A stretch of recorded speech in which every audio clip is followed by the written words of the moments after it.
There are a lot of aircraft that can be considered properly overpowered in War Thunder.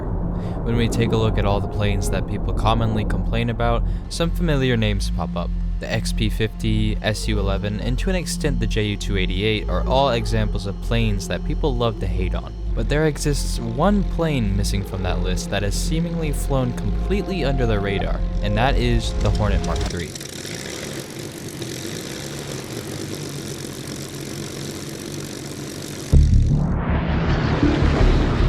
After the Mosquito, de Havilland started a private venture with the idea of exploiting the Merlin engine to its maximum potential. This new aircraft, initially designated DH-103 and later the Hornet, was intended to carry out long-range operations in the Pacific Theater. The Hornet's design appears very similar to the Mosquito and even shares its unique wooden construction. The Hornet, though, is much smaller and more streamlined than its predecessor.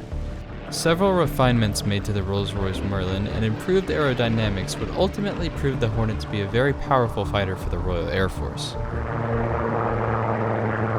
If your attention span has been reduced by playing top-tier jets for a little too long, then the Hornet is the perfect solution if you want to ease back into prop gameplay. For starters, it's among the few aircraft in the game that get the air defense fighter Airspawn. This is a spawn that has almost double the height of the standard interceptor spawn that planes like the Ta-152 get. This makes it the highest non-bomber air spawn in the entire game, and it's really quite funny that the Hornet gets this spawn option though, since it really doesn't need it. The Hornet is already simultaneously one of the fastest climbing, fastest accelerating, and outright fastest piston aircraft in the entire game. And with this air spawn, you can meet enemies in as little as 4 minutes into the match. To help it reach these insane speeds, the Hornet needs to use WEP. But unlike the Hornet's most common and equally powerful adversary, the P-51H, the Hornet's WEP doesn't carry with it any unusual drawbacks. Its WEP is completely unlimited. Coupled with its 43-minute minimum load, you can keep it in the air for an entire 25-minute match without losing performance. This is so long as you keep your ammo and temperatures under control, of course. Something else the Hornet Mark III has over the P-51H is the 150 octane fuel absent from its premium counterpart. It's one of the biggest leaps in performance a single modification can make for any plane, giving it nearly 300 extra horsepower per engine. The Hornet can't do everything well, however. There is a hefty price to pay for two engines that deliver a combined 25% more power per weight than the P-51H. The Hornet is exceptionally sluggish when it comes to roll and yaw.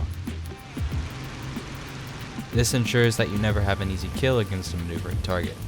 You'll have to break off rather early as well, as you want to make sure that you always have distance if your target decides to turn around after you. These problems are mostly mitigated with how many people you can catch AFK climbing at the start of the match. And I mean seriously, there is a startlingly high amount of free kills you can get by just getting up to 16,000 feet and beelining toward the enemy side. But enough about speed, the Hornet can also dogfight despite its awkward handling, and it can do it very well if you play it just right. One of the ways you can play it right is by using its flaps. The Hornet gets combat, takeoff, and landing flaps, but unfortunately you're limited by the rather low flap rip speed. When you are at low speeds though, these do an incredible job of increasing lift, making the Hornet an absolutely uncontestable energy fighter.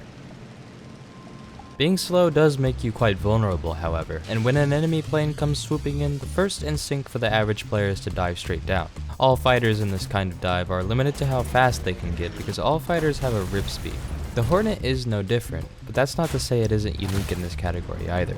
It can overspeed and rip like everything else, but you'd have to be actively trying in order to do that. Even in a pure 90-degree dive, the Hornet does everything in its power not to gain any speed at all once you reach 545 miles per hour. And at this speed, you're not at any risk of ripping until you reach the denser air of 5,000 feet and below. Even then, all you have to do to remain completely safe is throttle to zero. You'll actually begin to lose speed while still in a 90-degree dive. And thanks to the Hornet's very good high-speed handling characteristics, it actually pulls incredibly hard near its rip speed. I take advantage of this trait a lot when being pursued. To catch my enemy off guard, I take the Hornet to its flutter speed, where I can then proceed to make a turn that they would presume is impossible. After dodging the nose, all that's left to do is exploit the Hornet's ridiculous power to reverse the situation entirely.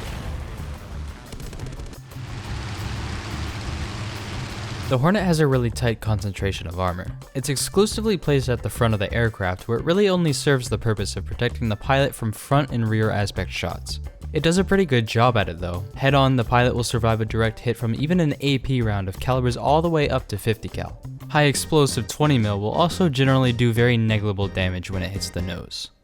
In the rear aspect, the combined values of the 12.7mm steel plate and two 3mm steel boxes provide enough resistance to prevent even 20mm AP rounds aimed directly at the pilot from killing. In terms of survivability in the unarmored areas, the Hornet still goes strong. Behind the wings, there's practically nothing to hit in the entire aircraft. The only empty space being occupied is by the tail control cables. Most of the Hornet's modules are stored in the wings. This includes fuel tanks, cooling systems, and of course the engines. This kind of placement means that for side aspect shots, there's only this very narrow area that the Hornet can actually sustain meaningful damage from.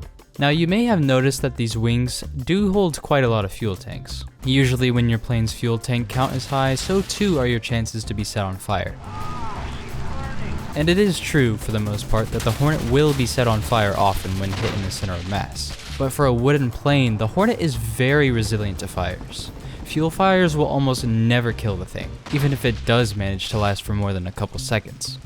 Engine fires are a bit more dangerous, but not even for the fire itself. The Hornet is among the privileged few piston fighters in War Thunder to actually get fire extinguishers.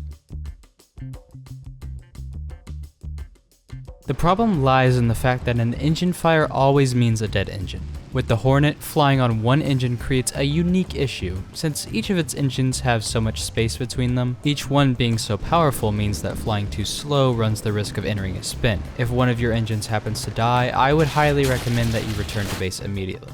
If you don't have enemies trailing you, that shouldn't be a problem considering the Hornet can still get up to a considerable speed even on one engine. For all the wonder that the Hornet is, I do have two personal issues with the plane. I already talked about how unwieldy it is. It controls like it's a lot heavier than it really is. And this often forces me to play less aggressively than I want to, and sometimes less than I need to. The second problem probably can't even be called a personal issue, and that's because Hispanos are objectively very horrible. I do not like the guns on the Hornet, and despite being Mark Vs and having a generous amount of ammo for a British plane, there are many times where one of my kills were let go due to the Hispanos' lackluster damage. To be honest, I didn't even get the Hornet that long ago. It was not even a month ago, but in that time I've been playing it quite a bit. So far in my 76 matches, I've managed to accumulate a total of 195 air kills while dying a grand total of 8 times. Now I promise this isn't just an excuse to show off my stats. I don't have anywhere close to this level of performance in any of my other planes. The two runner-ups for KD would be my P-51H and F4U-4B, which come in at more than 3 times less than my Hornet. I'm being serious when I say it really is just that good.